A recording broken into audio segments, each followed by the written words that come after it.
I just did a podcast on habits, right? How to be able to adopt new habits and also delete and get rid of, break bad habits, right?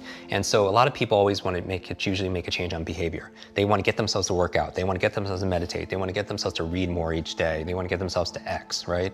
Or they want to stop some behavior. They want to stop smoking. They want to stop eating this food. They want to stop, I always tell people, stop checking your phone the first hour of the day. I love that. And that's like sacred time for me, because I think that if you want to be an elite mental performer or, real life superhero, you don't want to start off by checking the phone. We talked about this in the past because you're training yourself to be reactive, right? You're getting your dopamine, you're frying your nervous system with all these likes, shares, comments, and everything else like that.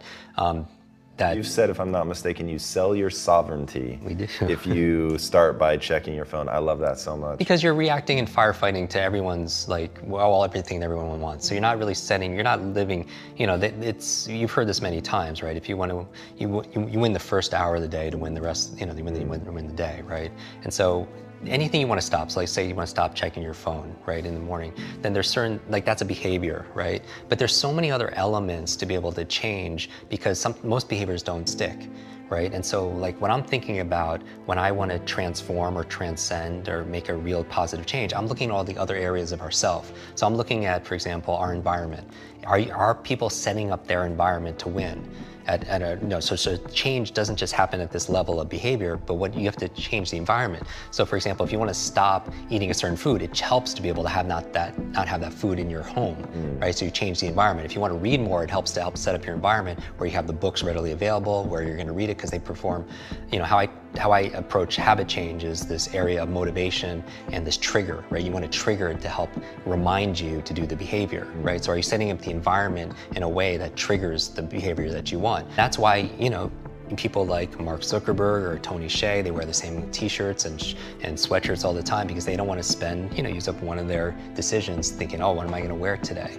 Someone's watching this and they have something they want to change, and it's not sticking, then maybe it's the environment, maybe you could check about your habits, but maybe it's your beliefs and your values. Some people will not get themselves to read every day because they don't value reading every single day, right? Some people won't, let's say the behavior they want to change is, we did a podcast on how to remember names. I could teach them step by step on how to remember the name of most people that they meet, yet they won't do it because they don't value it, or because that's not important to them, or they don't believe that they can. Right? Just like we talked about earlier, saying your brain is like a supercomputer and your self-talk is a program to run. So if you tell yourself not to go to remember names, you will not remember the name of the next person you meet because you program your supercomputer not to. They don't have a belief that enables that. So when I say all behavior is belief-driven, if you want to do this behavior, whatever it is, journal, whatever it is, then you need a belief that allows that to happen because that's the program that allows it. So how do you get that belief? Because you're going to feel like you're faking it.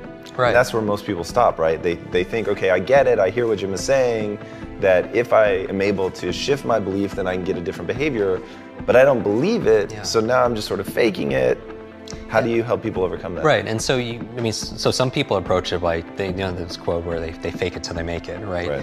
So my thing with belief is, when I do trainings in groups or online, my favorite way of changing a belief is getting them to do something they never thought they could do, because it opens up another possibility. Like what? So for example, in 1954, Roger Bannister, he broke the 4-minute mile, right? And so, which is amazing, right? Throughout human history, nobody can run a mile in less than 4 minutes. Now, if you look into it, how he was able to do it is he would visualize himself crossing the finish line, looking at the clock, and it says 3:59.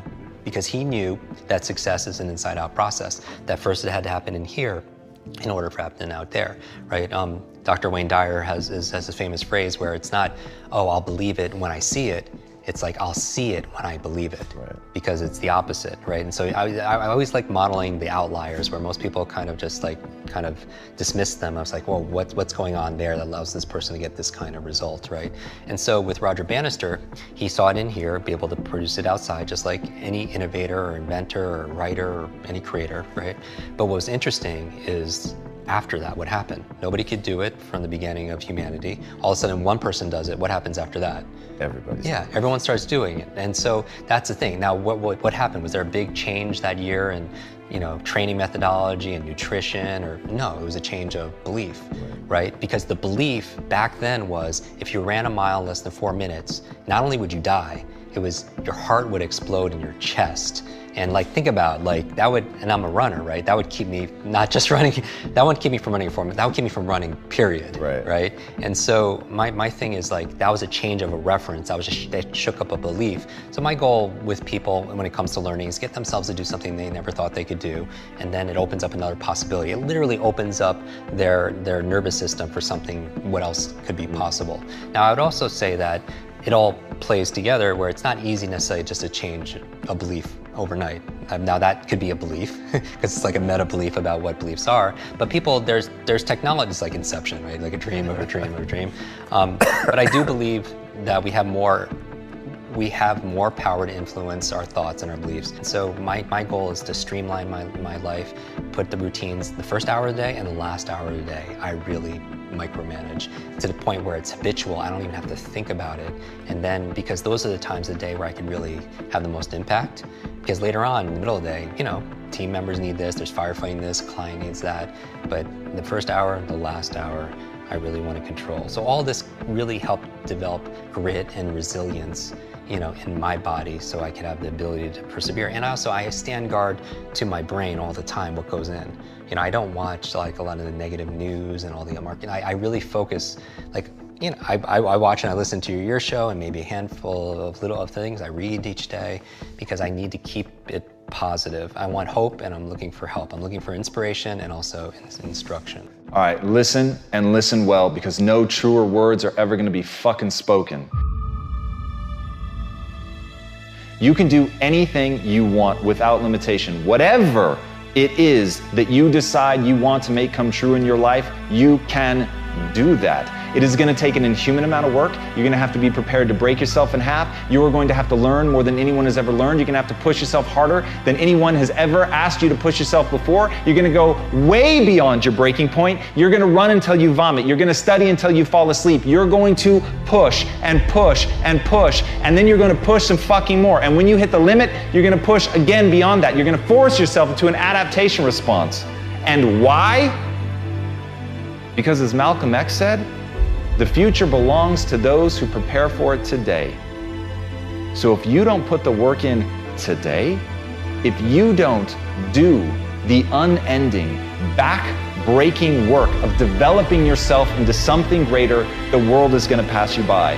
The people that are going to own it are going to be the ones that did that work. And the one promise that I can make you right now is that somebody out there is outworking you. Somebody right now is doing the things that I'm saying. Somebody right now is doing the work of failing and getting up and getting better and pushing themselves and triggering that glorious adaptation response that makes humans the apex predator. Someone right now, they're putting in that work. And if you don't, the future is going to belong to them. And as Martin Luther King Jr. said, if you can't fly, then run. If you can't run, then walk. If you can't walk, then crawl. But whatever you do, you have to keep moving forward. It's not okay to make excuses.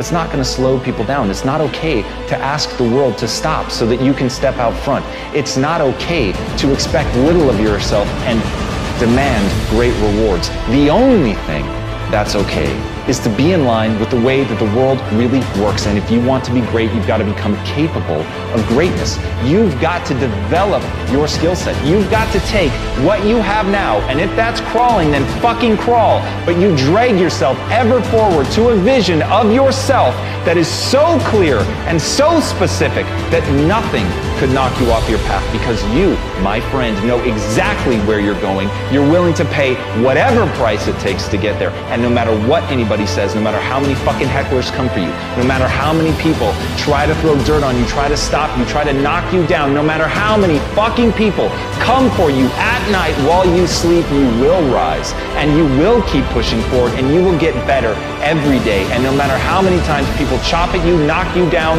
knock you off the path, you will get back on.